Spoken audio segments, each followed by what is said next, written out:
Studio Ghibli, dead or alive? There's a lot of reports going about just now saying that Studio Ghibli is stopping making its films, or it's taking a break for a while just to really get rid of people. But to get away from that just now, I'll talk to you about my three favourite Studio Ghibli films in light of this development. I think the first Studio Ghibli film I saw was Spirited Away. I was flicking through the channels one day and I think it was Film 4 previews, and there it was, the scene on the bridge where she has to hold her breath. Then I think it was a year later I actually saw it, so my sister actually went out and bought it. Brilliant film. I think after I watched it, I think I was about 9 at the time or something. I'm sure, well now it's a fan fiction, but at the time it was just a silly story I wrote about how it was like Haku's point of view. Yeah, no, that was no, it was terrible. Although I did draw him, I think that was the only good part about it. Yeah. The film itself, it does have its sad bits. The start where Shihiro, that's her name, is abandoned, well not really abandoned, her parents get turned into pigs, if you haven't seen it, sorry. She has to run away from them to basically find help, but it doesn't turn out that way. But after that the film really does develop, and yeah, it's pretty good. I would recommend it.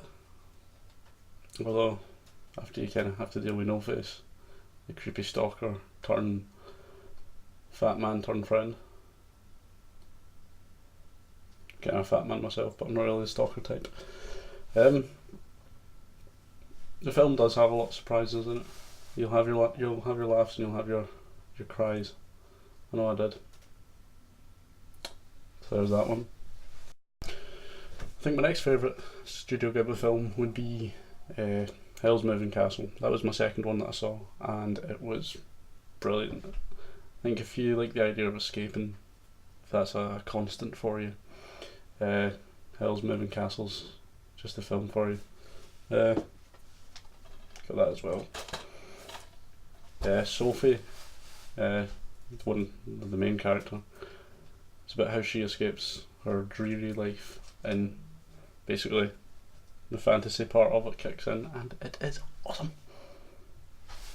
Sophie, the main character, she's swept away by Howl, voiced by Christian Bale.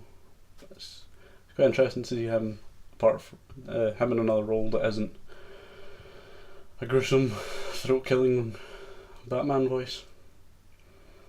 I think he was a good choice for the voice. He played it pretty well.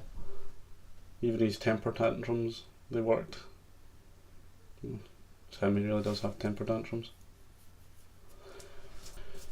If you haven't seen any Studio Ghibli films, I recommend starting with that one. Well, they're still making them. Because even though I didn't start with that, I kind of wish I did. Because the art style in it is perfect. You could mute it and just sit and watch the pictures, and you'd still love the film. So that was my number 2.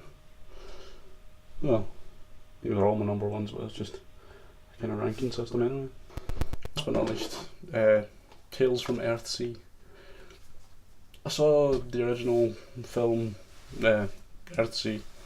I thought it was brilliant, and then I heard about Tales of Earthsea, and it kind of follows on from the live action film, from where it's an older main character, older main character from the original film, and it's like the world it's in is based on magic, and magic is fading from the world, and all this crazy shit starts to happen with one of the other main characters.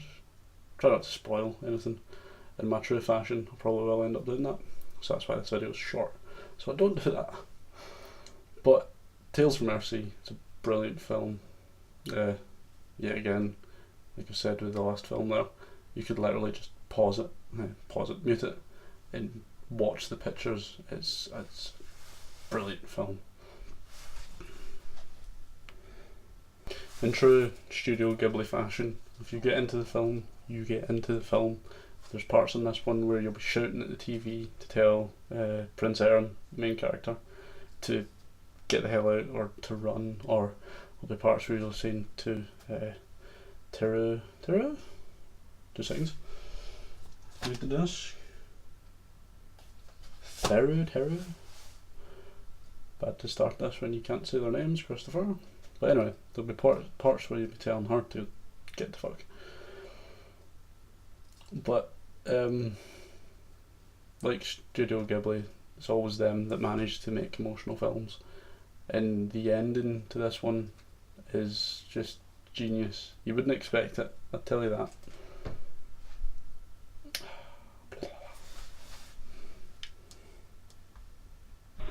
So the 3 films that I briefly described and horribly described were Howl's Moving Castle, Spirited Away, and Tales of Earthsea. Just did that one and I forgot already. Studio Ghibli does eventually close. There'll be a lot of sad people out there, but even if it does, they've left behind a good amount of films to carry on what they did. And I'm sure there'll be a lot of fan films or fan animations or fan books to carry it on. And I quite look forward to something like that. So, from me, in my room, without Dale, which has actually been quite good. Try not to keep that a bit and they may get a bit miffed. But anyway, catch you after.